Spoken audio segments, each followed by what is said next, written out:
NZ Aerosports, Icarus Canopies, now Gyro. That's right, we've rebranded, and Gyro is our next generation. It honours our founder, as that's the name we knew him by, but Gyro also marks the start of a new chapter. And not to be biased, but it's going to be fucking epic. Long story short, we're more us than ever, so if you're new to the sport, or even a Sky God Ninja Turtle, welcome. I think our valiant leader Lucy, Gyro's daughter, says it best. And we still got that fuck yeah attitude. Rebrand! Woo! Rebrand woo indeed, Lucy. Anyway, head over to gyro.com for more info and get amongst you legends. I was 19, broke, unemployed, and sold my girlfriend's canopy for drug money. So I thought I better sew her a new one. What a sentence, and what a story. This describes the humble yet outrageous beginnings of NZ Aerosports, the home of Icarus Canopies, in the words of our founder himself. From getting a paratrooper toy from his mom, watching parachutes at the DZ as a 6-year-old, jumping off the wharf with a parachute made from bed sheets, doing his first jump at 16, sewing his first canopy on a borrowed machine at 19, and starting to sell parachutes out of a garage in 1986, Paul Gyro Martin had an undying love for the sky. Our company started with one man with the wildest of spirits and a true blue sky dream, a renegade. In the time that Gyro created and ran the Icarus Canopies brand until he passed away in 2017, he pushed everything he had to its limits. We miss him, and we always will. Gyro is the next generation of NZ Aerosports. It honors our founder, of course, because it was the name we all knew him by, but Gyro the rebrand also marks the start of a new chapter, our next jump. Gyro is the space between sound and silence, art and science, chaos and calm. Gyro is a state of epic tranquility that transcends understanding. That moment, in the door, in free fall, mid-swoop, where nothing but the present exists. A perfect balance of euphoria and thrill. Gyro captures our passion for flying and our commitment to designing break-the-fucking-rules canopies that deliver pilots pure, wild flight. Hey gang, so I got a new book out. It's called The Upside of Fear, and it's exactly what you think it's about. It's about the good side of, well, getting scared. In it, we talk not only about the science and biology behind fear, but the psychology as well. And it's not just coming from me, it's coming from some of the best in the sport. Omar Alhigelan, Jeff Provenzano, Maxine Tate, and so many more have contributed their sometimes terrifying stories to the book to help you overcome your fear. So head to the lunaticfringepodcast.com. You're going to find the link to the book there, as well as the other books. It's available in ebook, paperback, hardback, and audiobook right now.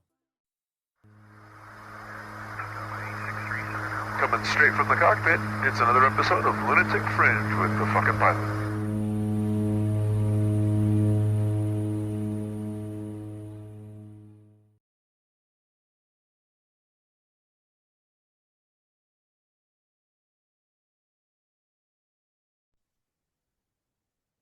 Ready, set, go! Back in the can for another edition of the Lunatic Fringe podcast with a friendly face we've seen once before. Who the fuck are you, and what do you do?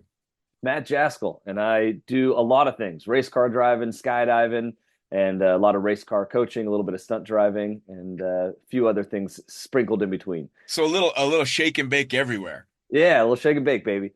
Dude, man, I'll tell you what, out of all the jumpers I know that work quite a bit in skydiving, you are the busiest motherfucker outside of skydiving that I know.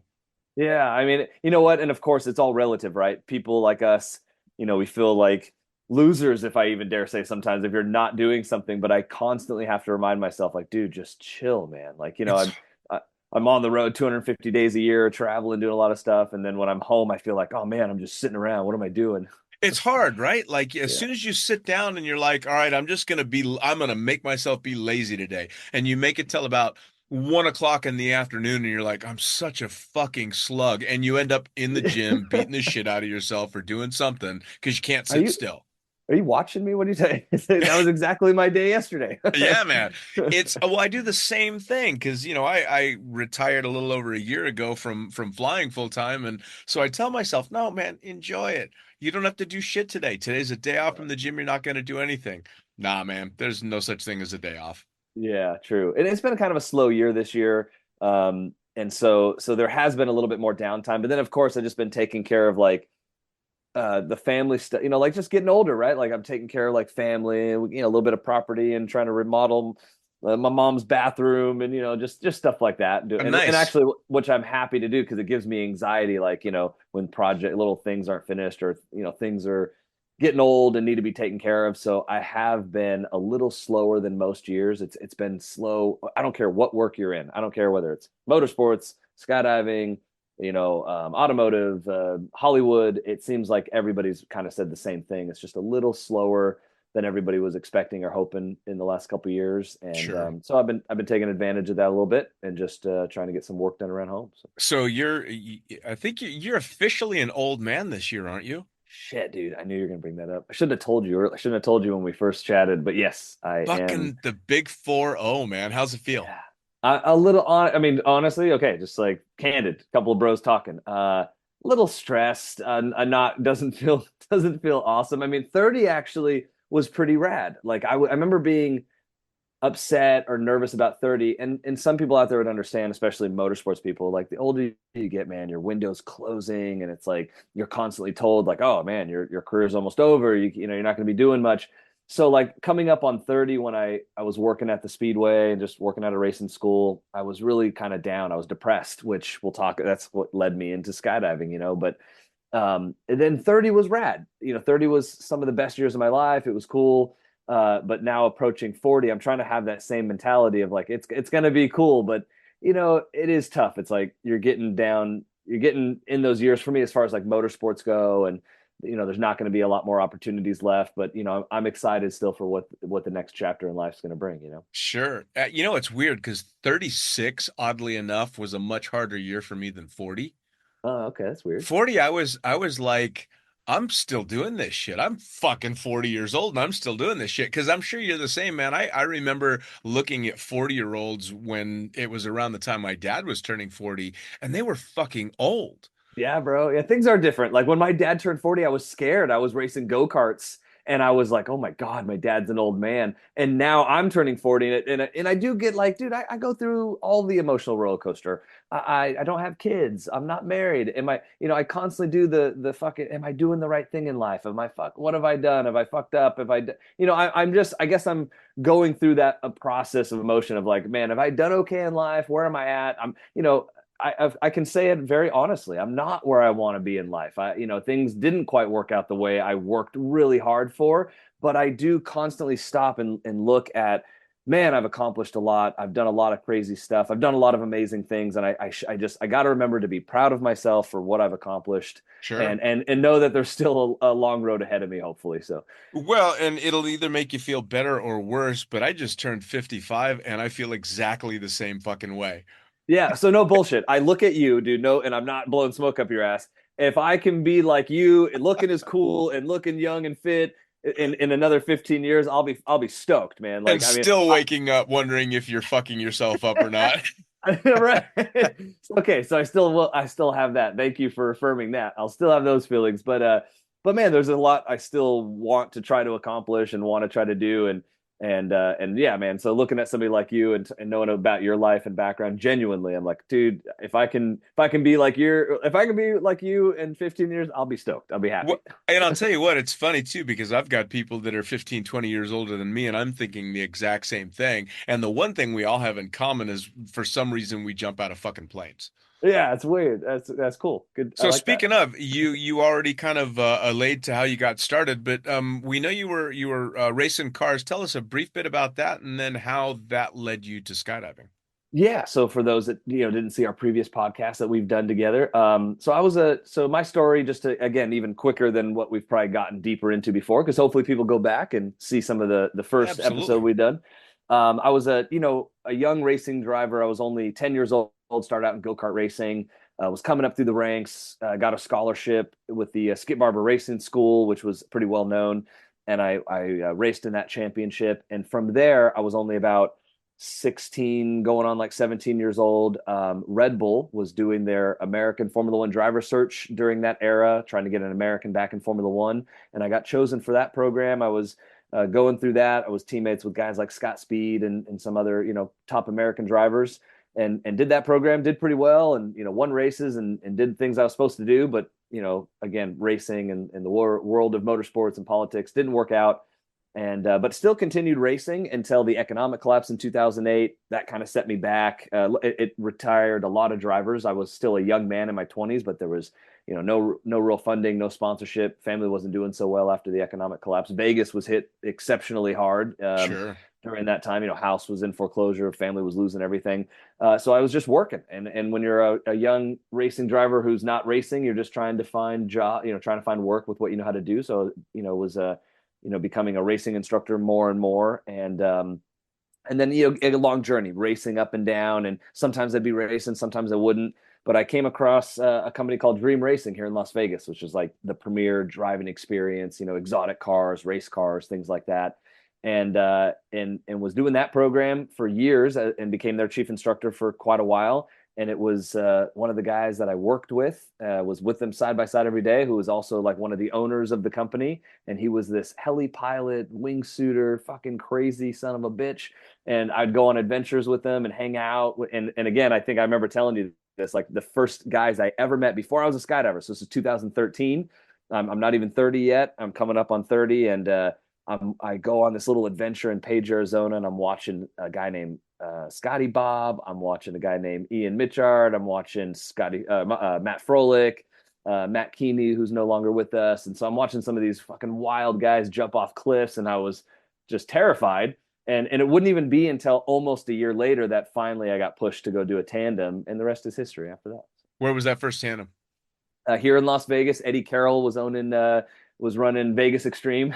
So Jace Ramsey was my TI, who's legend, and he was actually he was my instructor. He still works. It's now Go Jump Vegas, which I'm now an instructor at, and is my side hobby, my side job. Doing tandems and outside video, and it's cool because not everybody that were around, some of the first guys, but some of the first guys that were with me on the plane are still around. And the guy, I called him a kid at the time, but the guy that taught me how to pack parachutes, he wasn't even a skydiver when I was. Now he's got 3 times more jumps than I do as a TI. And yeah, it's cool, man. I kind of like stuff like that. So it's crazy.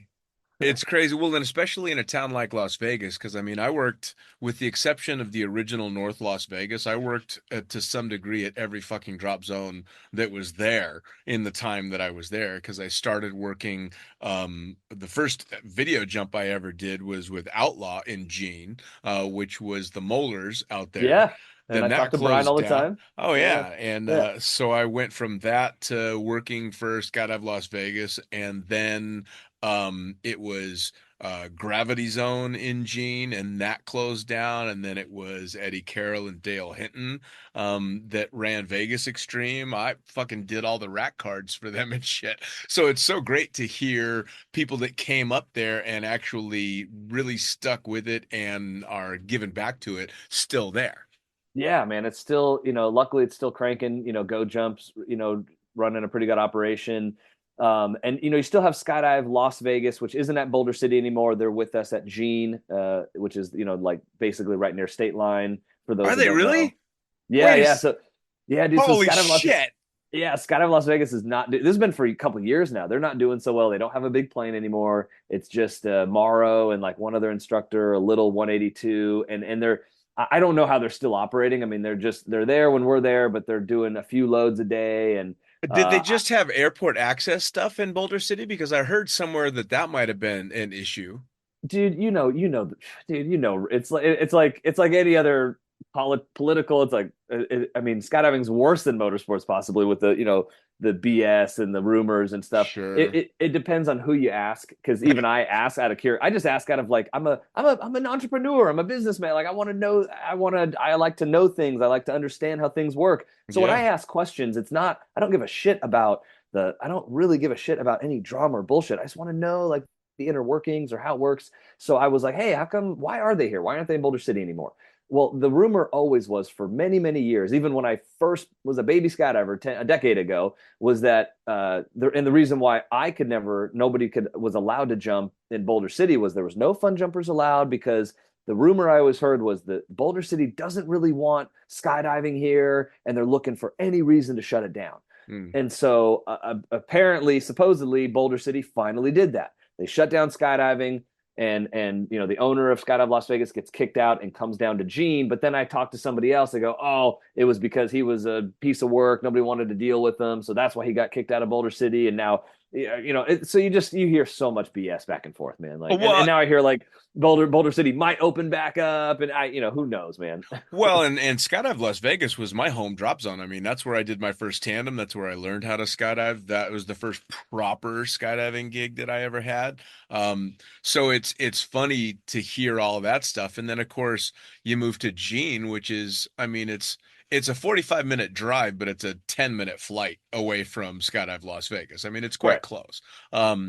But the drama that surrounded Gene, even in the years that I was there and shortly after, I mean, without going into names, DZOs pretending to be police officers driving up and down the highway. I mean, Lord, for such a small skydiving community and a tandem-oriented skydiving community, that place has had more than its fair share of drama. Dude, I've actually watched some of it as a young man coming in and out, and it's just like you're laughing. There's been days where I walked in and again, without naming names, but like some gnarly dramas going down, and there was this one scene where I literally like walked my bag in through the door, and fuck it, I'll just say it. Eddie Carroll's screaming and yelling at somebody, and he always liked me because I brought him tandems. He always liked me because I brought him more. I brought so many fucking. He knew the number. It was like over 150 people in a 12-month period that I brought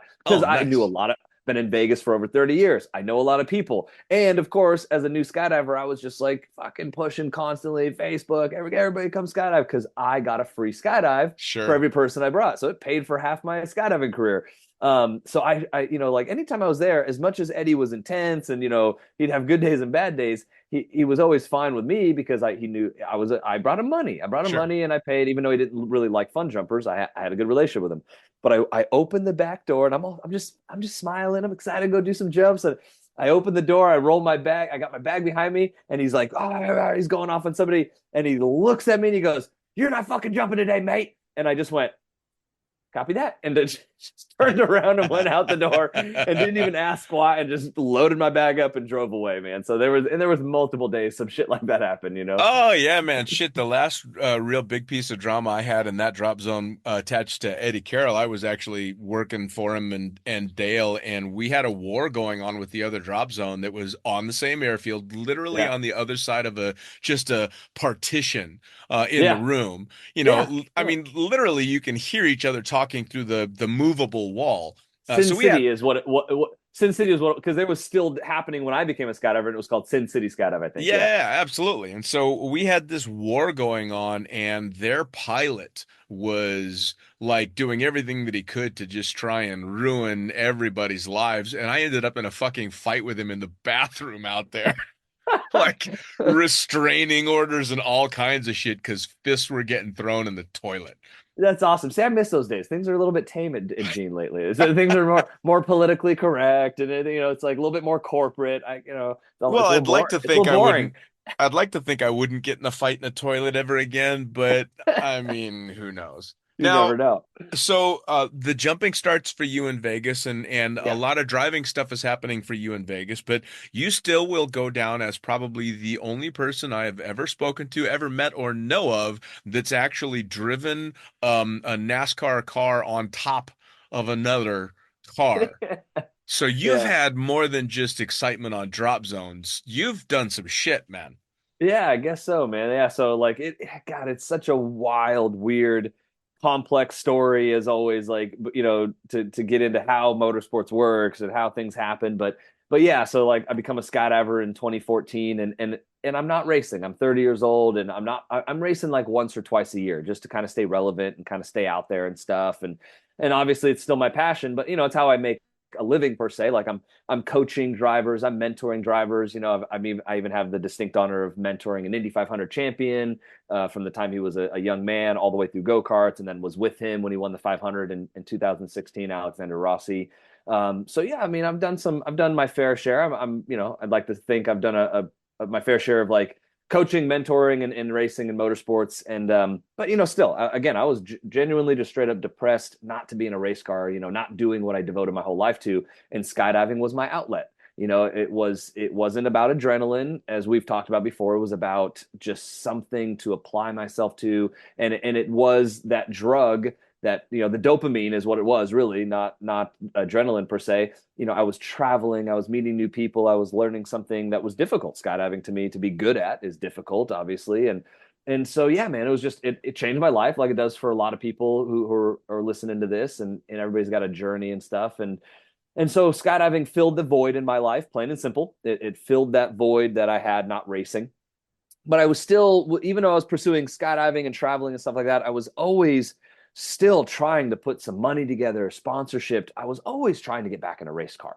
And it wasn't until I did this crazy jungle experience, surviving in a jungle on the TV show Castaways, and came out of that show, and some people started reaching out to me, and kind of my story kind of got told a little bit. And it was a good racing friend, one of my best friends.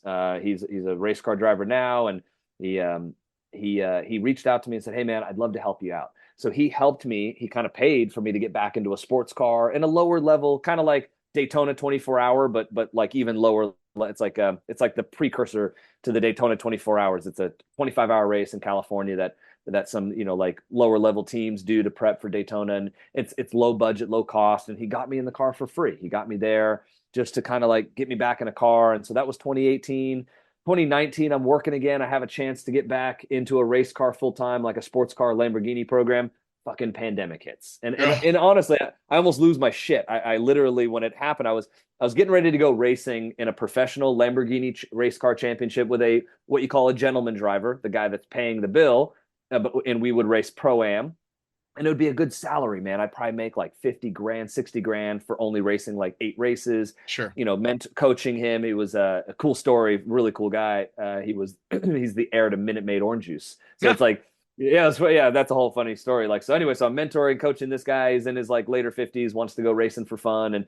And so we're already done. He signed the contract. He bought the car. It's all through Dream Racing. And then the pandemic hits. That shuts down, and I'm just like, oh my God. So that just goes out the window. And so we all go through the pandemic. And actually the pandemic was a great time for me. When the world opened up, I was traveling, I was working at go-kart, wrenching, coaching, mentoring, doing a little bit of driving, skydiving, doing tandems. I got my tandem rating like in 2018 or 19. And then when the pandemic hit, after the world opened up later in 2020, I'm doing tandems and getting my numbers up. I'm doing okay. I'm having a good time. I'm helping my friend Julio from Liquid Sky. I'm out in Burbank helping him out. So I'm doing everything's cool.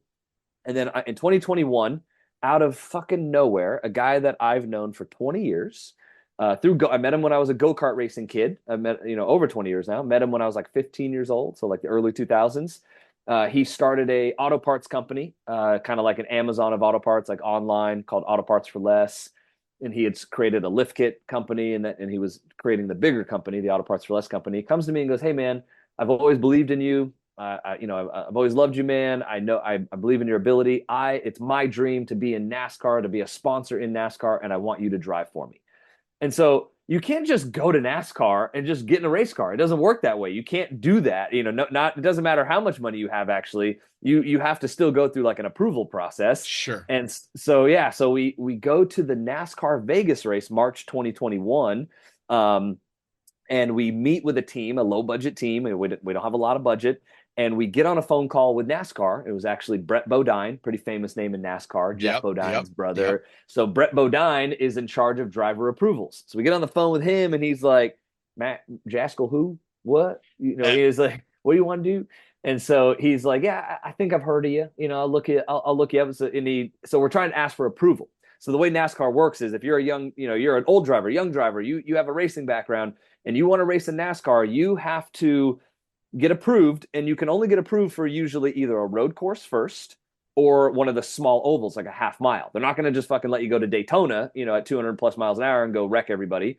So you got to start at one of the easier, road course or an oval, a small oval, like a half mile. And there's only a couple half miles. There's only Martinsville or like Bristol. They won't even let you do because the high bank crazy oval. So it's kind of hard to get approval sometimes. And so Martinsville was coming up in just a few weeks. I have not been, mind you, in a professional race car in a decade. I did the one sports car race in 2019 before the pandemic. I'm racing a go-kart once a year at a big go-kart race. I haven't been in a car. And so Brett Bodine even asks, he goes, when was the last time you were in a stock car? And I was like, 10 years ago, maybe more. And he goes, what have you been doing lately? I was like, not a lot. So we're trying to get approval. And so he goes, well, give me some references. So I give him some really big names, like big names in motorsports, all the way down to Mario Andretti even. I gave that name. So I give a bunch of big names in motorsports, team owners, things like that, some famous race car drivers. And I don't know who he contacts, but he gets a hold of us a few days later and he goes, all right, man, you got some good contacts. I'll tell you that. So I don't know who he called. He didn't tell me, but he just goes, I'll approve for you to do Martinsville. And so, dude, I went from fucking 0 to NASCAR in like 2 weeks, and dude, I was shitting even though Martinsville's a slow track, it's not a lot of risk, it's not crazy fast or anything.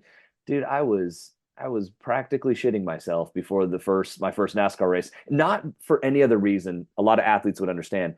For the reason of you just don't want to fuck up. Sure. You don't want to go. You don't want to look like an idiot. You don't want to go out there and put it in the wall or get wrecked or be really slow. Just be totally off the pace. Sure. That's what makes you scared and what makes you nervous. At least for me. And we rocked it, dude. It was COVID rules, of course. It was 2021 NASCAR. No practice, no qualifying allowed. Kind of a weird thing. So yeah, of course. So now I'm hopping into a NASCAR. I've never been in this car, dude. I've never fucking started the engine. And it's like, it's go time, baby. Here we go. We're getting in the race car. I'm starting dead last, 40th. Have not been in, and they're bolting me in. They're buckling me in. The NASCAR's coming. 1 minute. You're like, shit. I'm literally, and I'm getting on the radio check.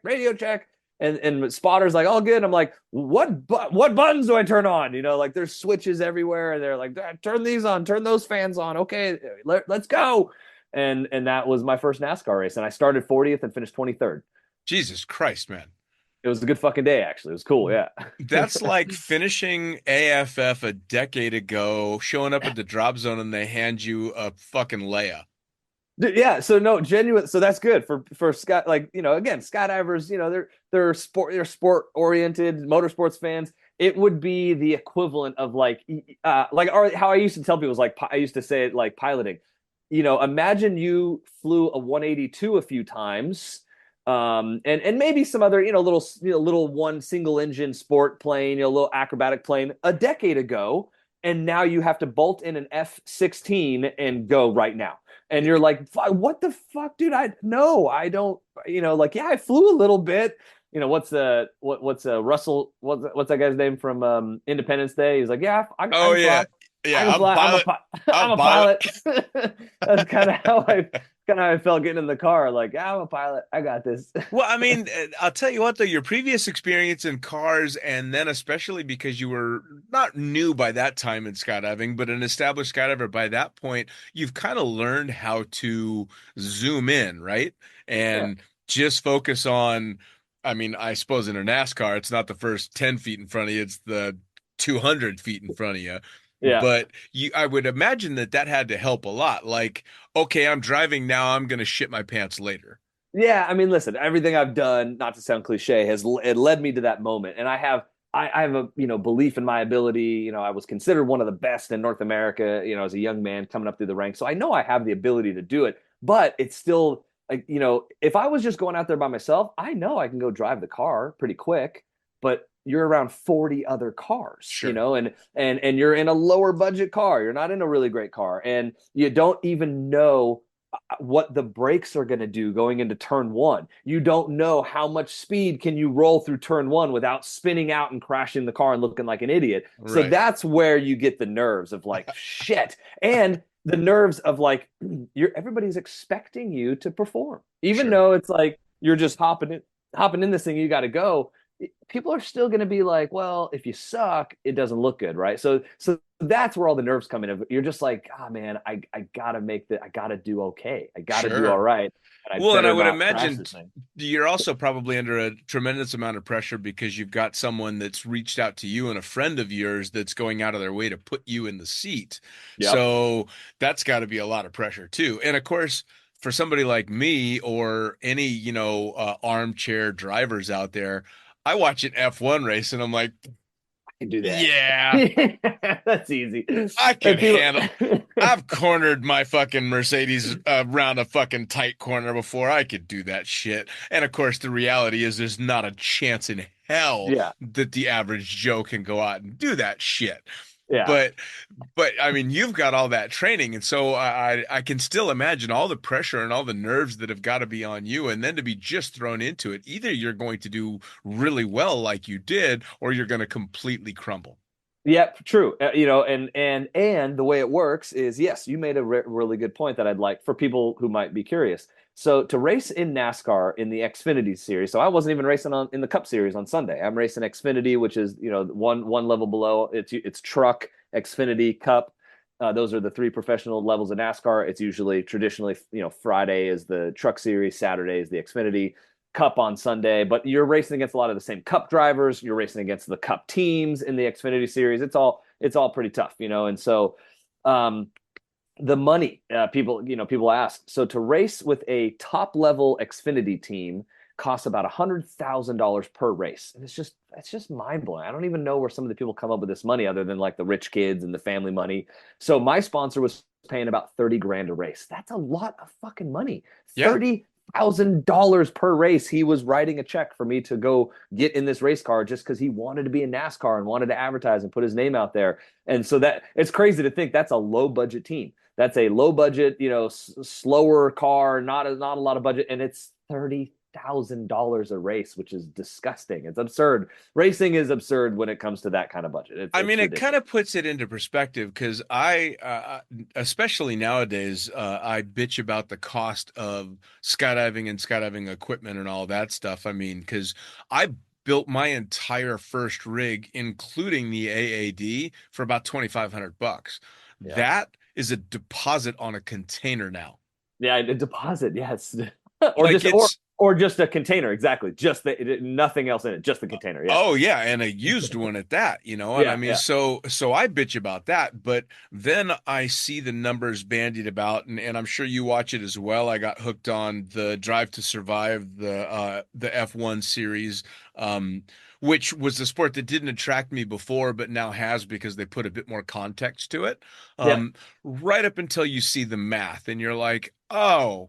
Yeah, like specifically with racing, and speaking about Daniel Ricciardo, and everybody's like, "Oh my God, he might lose his seat," and I felt bummed because he's like this super cool guy, and he comes off really nice, and then I'm like, "Oh, that's a bummer," and I Googled Daniel Ricciardo net worth. 35 million. Oh, fuck that guy. I don't feel that bad. I don't give a fuck if that guy loses. Fuck that guy. And he's only like 30. He's younger. He's fucking younger than me. He's only like 35 or something like that. Yeah. So yes, I mean the numbers that are involved when it comes to auto racing are just insane. Well, in anything in automotive, Yeah. it's a lot like skydiving, right? We picked, especially you picked two completely different areas that you're just fucked in because you're so pigeonholed, right? Yeah. I mean, how does it get worse than that? Aviation or fucking auto motorsports? Fuck Well, me. well, actually, funny enough, the reason I kind of went down the road of skydiving, I was flying. So, I was flying a nice brand new 172 from this flight school, G1000 glass cockpit, because it is actually natural progression. There's a lot of there's this young race car driver who's doing great. He's younger than me. He was part of the Red Bull program like me back in the day. He was a winning sports car driver for factory BMW team, and he quit because he got a job with NetJets. He was a pilot, and so now he took a job with Netflix, and he's walking away from racing. And I have a lot of respect for that. But anyways, I was flying a 172, had about 60 hours, getting ready for my check ride. and I was flying around. I have video, man. I had a GoPro. I'm flying around Red Rock here in Vegas. Yep. It's funny because I have the video of the epiphany moment where I'm like flying around. I just put the camera up just so I could have cool footage of me flying, and I'm looking around, and I actually remember looking, going, I'm looking around. I looked at the Hobbs meter. I looked at my watch, and I was like, fuck, there's fucking $300. I was like, what am I doing? I'm not going to I don't have the money to go commercial. I'm not gonna, I love aviation. I'm a total aviation nerd. I'd love to go commercial. I was like, what am I doing? I don't fucking have the money for this shit. I landed the plane, and my check ride kept getting canceled because of weather. The plane was broken, whatever. And I walked away and became a skydiver. And because I was like, well, this is cool. This is cheaper. I can still be in planes. I can jump out of them. And so that was kind of the progression of getting into skydiving. Well, and there's so very few ways to get into aviation or motorsports without spending an incredible fortune. Like I've recently, over the last few months, fallen down a YouTube rabbit hole watching a guy by the name of Matt Armstrong, a British guy that rebuilds crashed supercars. Okay. And it's the only way I've ever seen. Like, this guy is buying cars that are $500,000 new, but he's buying them for 80 grand, and then like eBaying parts and figuring out how to rebuild these supercars by watching YouTube videos. Damn. Yeah, but it's fucking cool. But that's the exception to the rule. That's the only way you get into that shit, is it's so expensive. Yeah, 100%. I mean, like I said, I mean, again, I'm not shy. Listen, there's talented drivers out there who have made it on nothing. There's not very many, but there's a few.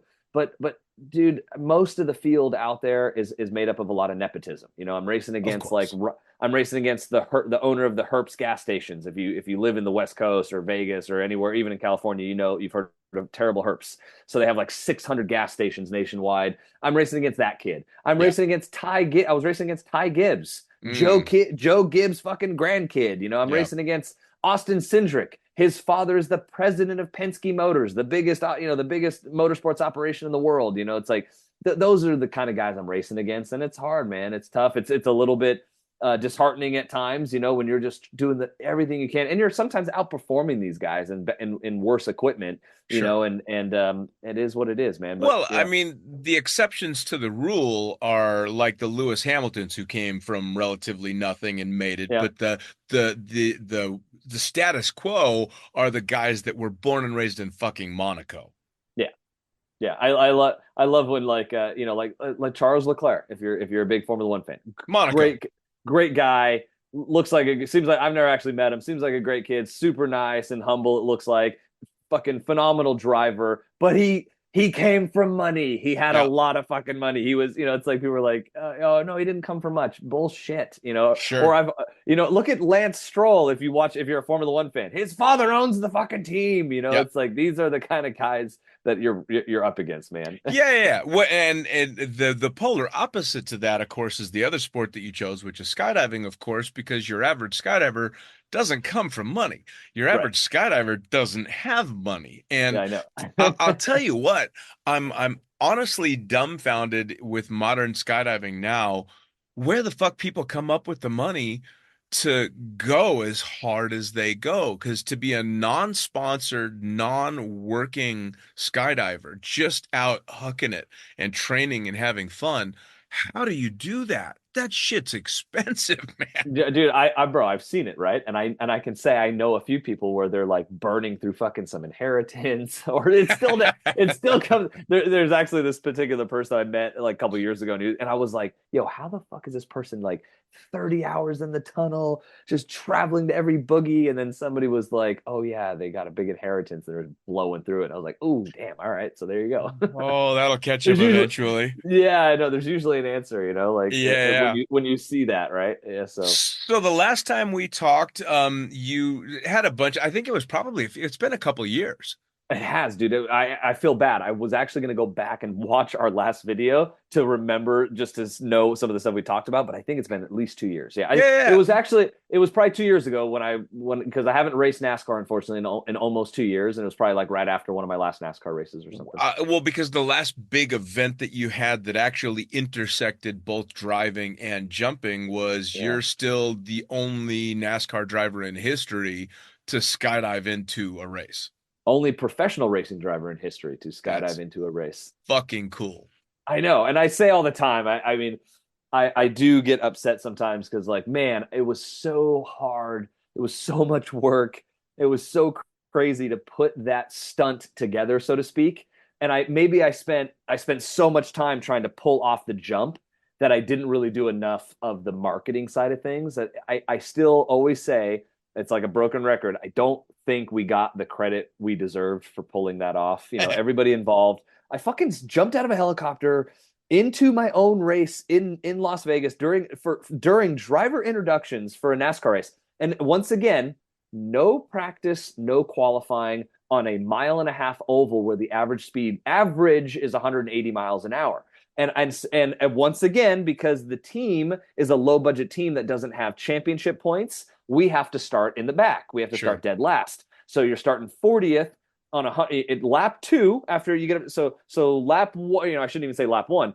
When you come around to take the green flag for lap 1, you're entering turn 1 at $185 up to 190 miles an hour in the draft. And you're in the back, so it's fucking dirty air, traffic. I mean, just like if you're just like a jet wash or prop wash or flying behind somebody and you get dropout. That's the same shit in a race car. You need downforce, you need clean air, and so you're behind 40 cars. The car's loose. There's dirt, dust flying everywhere. So, anyways, I already had a lot stacked against me going into the Vegas race. I've never raced a professional race in my NASCAR or in my hometown on the Las Vegas Motor Speedway. Never raced at those kind of speeds on the track. And once again, you have no idea what's going to happen, what the car is going to do or, what it feels like going into turn 1. So I planned this jump. If I can jump out of a helicopter from 5,000 feet, do a, hop and pop.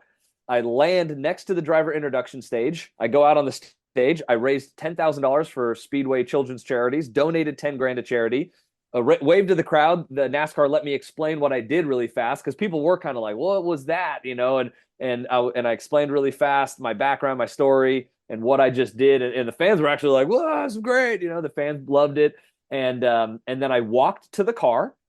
It was boom. You have to line up. It's all very professional. NASCAR makes you line up. You do they do the invocation, the prayer, the national anthem, and it was okay. Get in the car, and you only have about 4 minutes to get your gear on and belts on and fire it up to leave. So from the time my foot left the skid of the helicopter to driver start your engines was like 35 minutes, and then straight to the green flag. And I fucking pulled it off. Started 40th, drove halfway through the field. Made it into the top 20 for the day, and then I think we finished just out of the top 20, like 21st or 22nd. We had a bad pit stop and had some tire issues, but still to drive halfway through the field was for a low budget team. You get and NASCAR didn't really even. They were just kind of like, Matt Jaskol, yeah, he did a thing and skydived. Anyways, let's talk about Jimmy Johnson's new dog. Sure. He's got a new puppy, and we're happy for him. That's NASCAR. Like nobody. I don't think anybody really realized what we had just pulled off, and it was I love that in that whole thing that the last thing on your mind in all of that is not dying on a skydive. Yeah, no, I didn't. Again, it was I'm sick probably a little bit. All I was thinking was don't fall down, don't fuck up, don't downwind it. I had Jimmy Dolan on the ground who fucking helped me prep everything. Dude, we made the helicopter happen together because he knew people, I knew people. So we had the bird and I was nervous. I was nervous. I was scared. I was nervous about not screwing it up. And so I'm telling Jim, I'm like, dude, all right, I need you to pop smoke at this. I need to know the, direction of the wind. So I don't fuck this up. And he's like, I got you. We planned it all out. And it was a sketchy landing because the winds were kind of like shifting back and forth. And sure. I had a 150. I wasn't flying like, some Leia or some shit. I wasn't flying a sport. I do have my pro rating. So I did everything legit, had my pro rating, had my 150, but still came in kind of hot, slid it out, boom, stood it up. And that was nice. All but NASCAR, to talk about we had to go through all these crazy, things to get NASCAR to approve it. And it was wild because NASCAR was like, all right, we'll let you do this. And it was because the Las Vegas Motor Speedway helped me set it up. NASCAR goes, all right, we'll let you do this under one stipulation. And we're all just like, what? What is it? That you have a backup driver in case you get injured. NASCAR's hardcore, man. They're like, the show must go on. Just don't get blood on the track. And if you fuck up, your car's got to be in the show. NASCAR all NASCAR cared about was that the car is still going to be in the show. Something though, I kind of respect that. Yeah. I kind of respect that. All right, don't fuck yourself up because the next load is turning. Yeah, dude, I love it. I couldn't believe NASCAR. I mean, again, I like to think it's because of my background and a little bit of the pedigree and the story, and also NASCAR. Like they were asking questions, and I'm like, listen, you're letting me fucking start a NASCAR race from dead last with no practice, no qualifying, and I've never been on this track. You're letting me do that. Sadly, I am more current with jumping out of a helicopter than I am racing NASCAR. And it Yeah, was we delivered that, and NASCAR was like, right, okay, right. I was like, I'm more current. This is not a, and I actually said, I was like, we need to make it clear that this is not a Pastrana like or some like evil Knievel sure, stunt. I was like, I am a professional skydiver who has been doing this more sadly lately than racing NASCAR, and this could be a cool thing for sure. NASCAR. And NASCAR said, all right, fine, we'll let you do it. Just don't fuck it up. And they Oh, said, that's and awesome.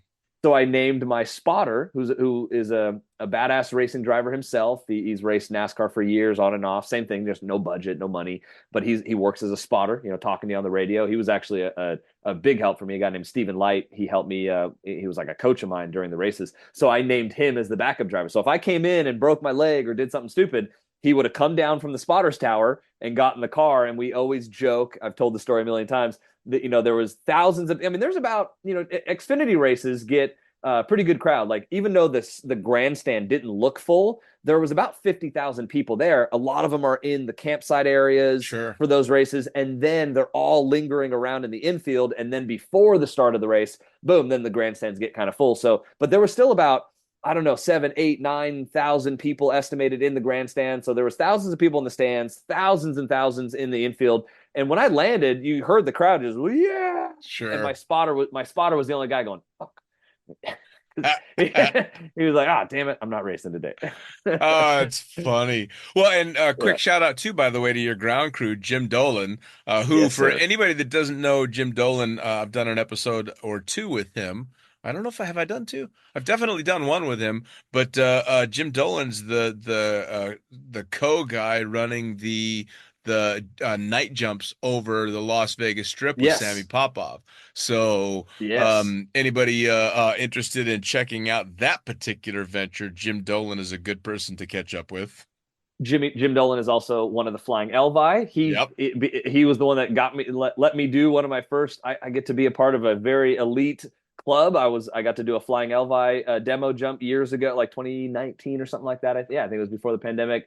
And Jim's been I think Jim was in the plane when I did my very first tandem with Jace. So Jim's been a mentor. Most of my demos have been with Jimmy involved. We did last year, which was amazing. I wasn't racing NASCAR. I didn't have a ride, but we jumped into the Vegas race together for the Cup race just last year on my birthday. So it was October 15th.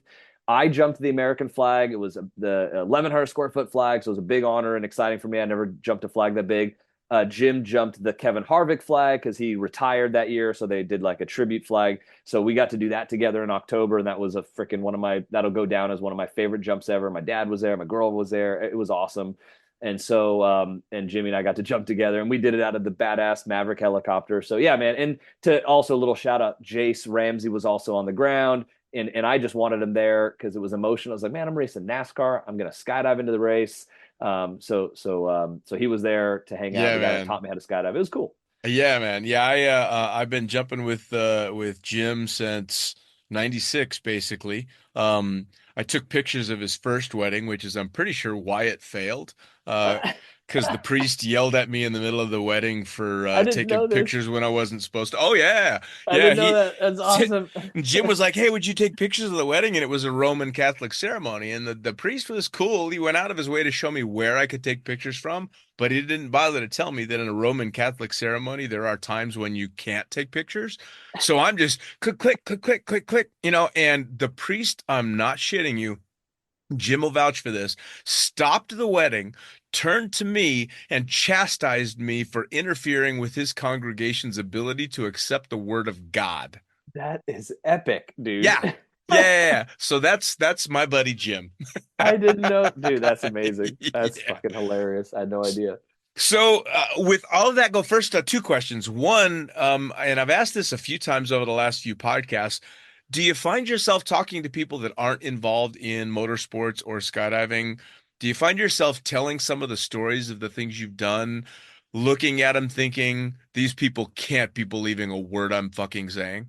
Yeah, bro, all the time. Like it's actually, again, it's cool that I've done some of these pretty wild things, but I do try, like when somebody asks, what you've done, some of the things, I'm like, what? And I do say it kind of laughingly, like, well, I did this and I did that. And I say it and I shake my head and I go, yeah, I wouldn't believe it either, So no, there is some people that kind of, but I've met people, they take my business card or whatever, and I tell them some, they ask some stories, and then later they come back around and they're like, whoa, what the fuck? That's Yeah. legit, right? Like, yeah, no, I did that. Yeah. Dude, it's you get the so what blah blah blah, and I find myself thinking, I don't want to answer this question. Yeah, bro, all the time. So, like, dude, on airplanes, I swear, I've been with family. I've been traveling. I've been like with my girlfriend before, where like somebody will ask, "What do you do?" And I'm like, I'm the heir to the paperclip fortune. I don't do any. Or like, I've Yep. said like one time I said something pretty stupid. I told somebody, it was you would understand. It was like a certain type of person, that was just like, I didn't want to get into it, and I'm like, I'm a driving instructor, and I leave it at that, and I leave it at that. Oh yeah, I teach teenagers, yeah, kind of like DMV stuff. Yeah, I do that. Oh, that's cool. Like because I don't want to get into, Yep. what it is, because people don't believe it, or they will, and then you go down a rabbit hole and you only have 5 minutes. You're just Yep. passing through or something, Yeah. So that, and what's next? So what have you got going on, what's coming up? I mean, I see you all the time. You're so fucking busy all the Yeah. time. Yeah, man, just like anybody, I got to pay bills, right? I don't come from money. I help take care of my parents, and so what I do to pay the bills when I'm not, trying to be in a race car is my primary job is working in the automotive industry as a automotive professional, and sometimes yes, you do get to do some pretty cool work. So all year, again, it has been upsetting, like it's a tough balance between to go find money, to raise money takes a lot of time and it can cost money. It takes a lot of time and effort. I've never been very good at raising money or finding money, unfortunately. But I also need to travel and make a living and pay bills. And like you just said, sometimes, man, I'm on the grind where I'm traveling state to state. So I was working for Ford, and I still am. I leave on Thursday, and I was doing like launching the new Mustang, the new gas powered Mustang. And it was great. It's not always like this. A lot of times as a pro driver, you're sitting right seat and you're training dealers, you're coaching people. But I've been very lucky this year where I was driving, just giving drift rides, and stuff like that.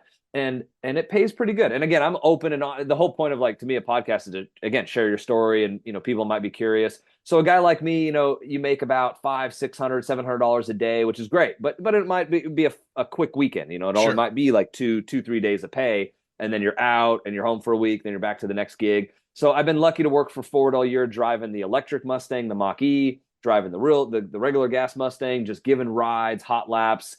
And then to try to make money and pay bills, you're scheduling, doing private coaching, or you're working in like the Ferrari Challenge Championship, which is for gentleman drivers, and that stuff might pay like 1,000 to 1,500 a day. And then, so that's what I do to try to make a living. I'm hustling, I'm traveling. It's usually all automotive work. I'm skydiving on the side because that's a good, like, when I'm slow, I go jump in the drop zone, 3, 4 days a week. You make some good money as a TI or as Yep. outside video, and Yep. that kind of fill some gaps for me when I'm not. And then a little side bit. I have a little CBD company that I started years ago. It doesn't make a lot of money, but it's a little side brand, and trying to do some real estate stuff. And so, anyways, I am hustling. I do work in movies.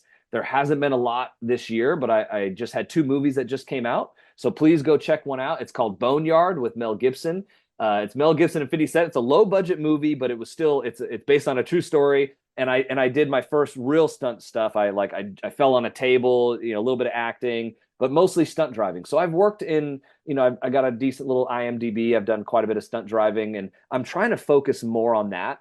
Sure. Because it pays good. It pays the bills, right? So I am trying to do more stunt work. It's just, again, it's just like motorsports. It's who getting in with stunt coordinators, stuff like that. But I have done that stuff for years, but I'm just trying to push harder into doing more stunt driving.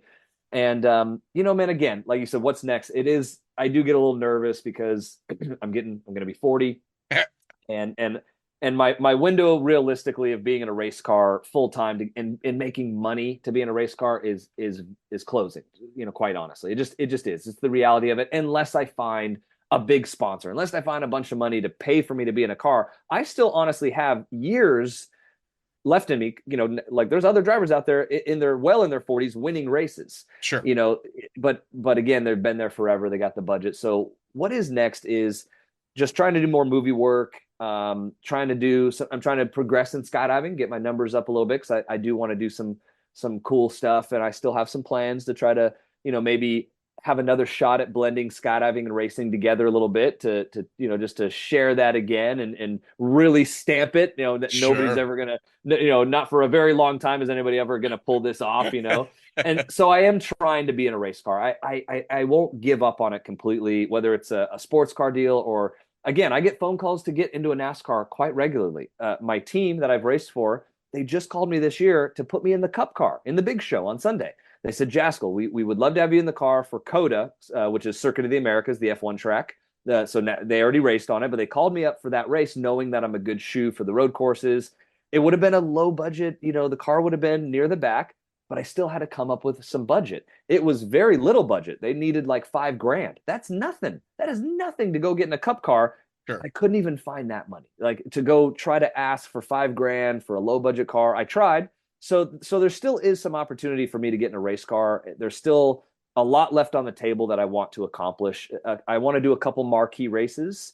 I would like to try to do a few more NASCAR races and maybe get a shot to qualify for the Daytona 500. I feel like it's not that I deserve it. I deserve it for my family and for the people that have supported me to try to even if it's not a winning effort, obviously, just to be in the big show. Sure. So that is some stuff that I'm still working on, and isn't unrealistic. It's not out of the front. Like I could go there, and I have the approval from NASCAR. I can go into Cup now. Like, again, you have to have that approval process we talked about. You start at the small track, you got to work your way up to the bigger tracks, and I've done all that. But it just boils down to money. So right now I do have to focus on work. I got behind in bills, chasing the NASCAR dream. I wasn't making a lot. People might think, oh, you're racing NASCAR, you're making a living. No, man, it was a friend that was the sponsor. I was getting paid about $1,500 a race. Sure. So just, again, I'm sharing the honesty of it because people might want to know, like, Sure. I was racing in NASCAR. I'm making $1,500 a weekend. I would make a little bit more sometimes if I could put some sponsorship on the car to try to pay the bills. My sponsor was paying all of the expenses, and then I'd make a little bit of money on the weekend, $1,500. So I was still getting paid to be in a race car, which is the goal. But then in 2022, I was making even less money, and I was traveling a lot. So I fell behind in bills so 2023 last year was a tough year. We haven't talked in a while. I raced a little bit, but I really was just focused on trying to make money. I was doing a little bit of movie work. I did one trip to Everest. We tried to go skydive in the Mount Everest trip, and skydive didn't happen. But I got to go with my best friends. I hadn't traveled in years since the pandemic, so I saved up some money. Went on the Everest trip last May and got to go to base camp. We talked about that a lot, man. That was emotional, actually. Talked about the trek and everything. It was a very special thing for me, and it was good because I wasn't in the best place not being in a race car. Sure. You race NASCAR for 2 years, you're pushing hard, and then boom, 2023, everything dissolved. And now I'm left with just trying to pay bills and travel for work. So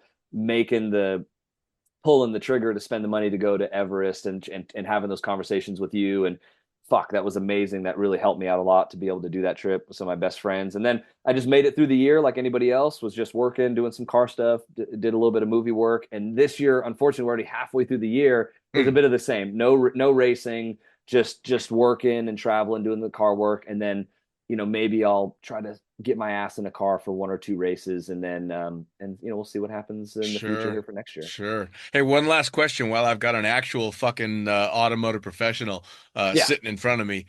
Gas or electric?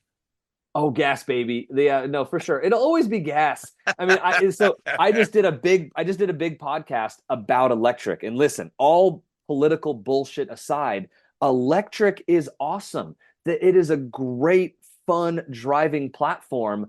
I think we're going to end up landing somewhere in the middle with hybrid. I think hybrid's going to be the way to go. I don't like, as an automotive professional, I don't like the push for electric. Is it good?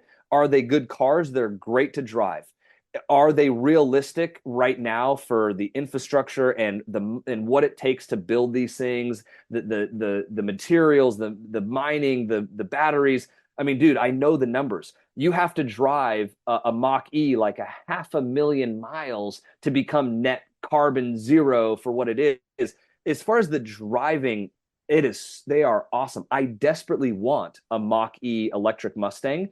Do I think we need to make this gnarly push that everybody's got to go electric? No, I don't believe in that. Do we need to offer the options so that we balance it out and that we have the options for, for less carbon emissions? 100%. I think it's amazing that we have the option. I just don't agree with the push.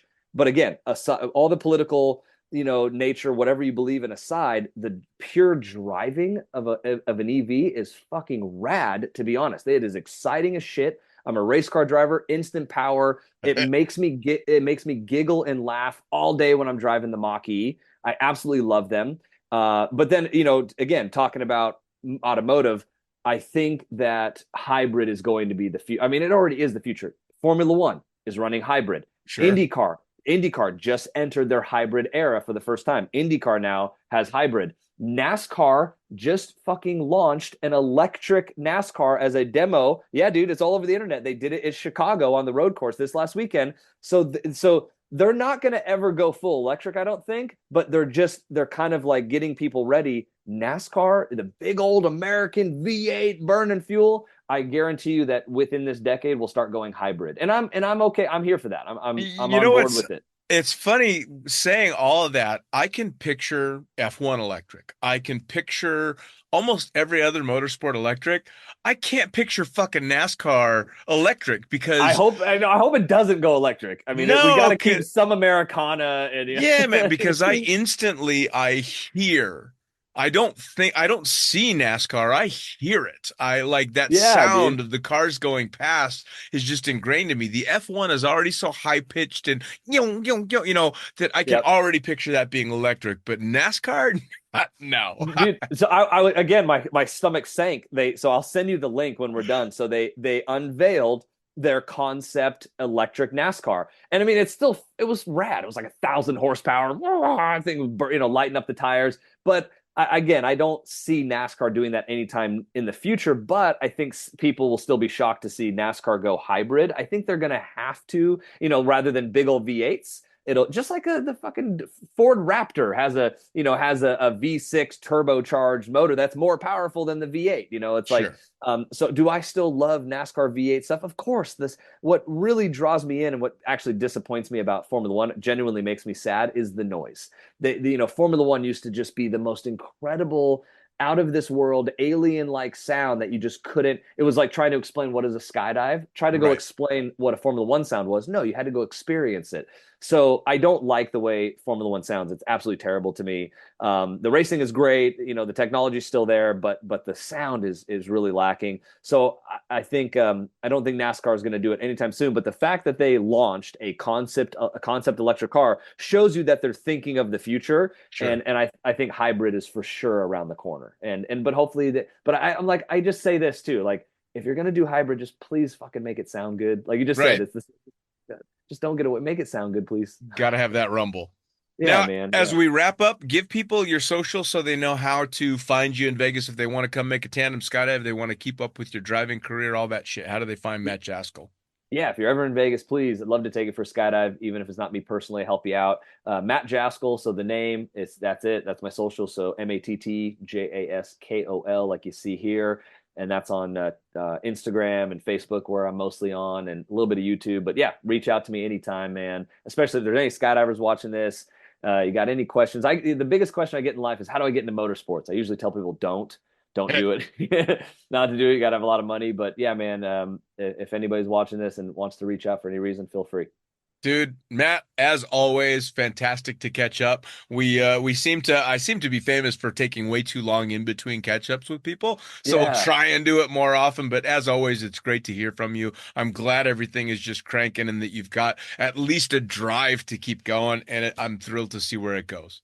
Yeah, dude. I appreciate you having me. Honestly, man, like, thank you for always letting me share my story. And I love you, man. And honestly, like, haven't talked to you in a long time. I haven't talked about some of the things that you just brought out. Like I'm very open and honest, and even if hardly anybody ever were to watch it, it helps me to share the story and kind of, it's like therapy, man. You're you know this. You're a therapist. I'm sitting on the couch, and so I appreciate you doing what you do, man. Well, if I'm a therapist, I'm the worst fucking paid therapist on the planet. But Sipping your wine. but I will take that as a compliment. Yeah, I'll keep drinking the wine, and it's all good. But I love you, brother. Man. All right, dude. Thanks, man. See ya. Well, there you have it. Another episode of the Lunatic Fringe podcast, brought to you as always by, well, wait, not as always, actually. Brought to you now by Gyro. Formerly known as NZ Aerosports, you'll head to gyro.com for their next level line of canopies. By Pussfoot, the Extreme Sports Collective. Head over to pussfoot.com to check it out. By Summit Parachute Systems, check out summitparachutesystems.com to talk to Jarrett Martin and the gang about kick-ass pilot rigs, rigging courses, and more. By Flyaway Indoor Skydiving, go to flyawaytn.com and check out all the cutting-edge stuff to come. By Pure Spectrum CBD, head to purespectrumcbd.com to check out their wide range of CBD products. And as for us, head to the lunaticfringepodcast.com to listen to any of the hundreds of episodes currently available. Hit the link for our YouTube channel, pick up your copy of the Lunatic Fringe book or The Accidental Stripper, and get a sneak peek at upcoming guests. Once again, thanks for listening, and we'll see you next time.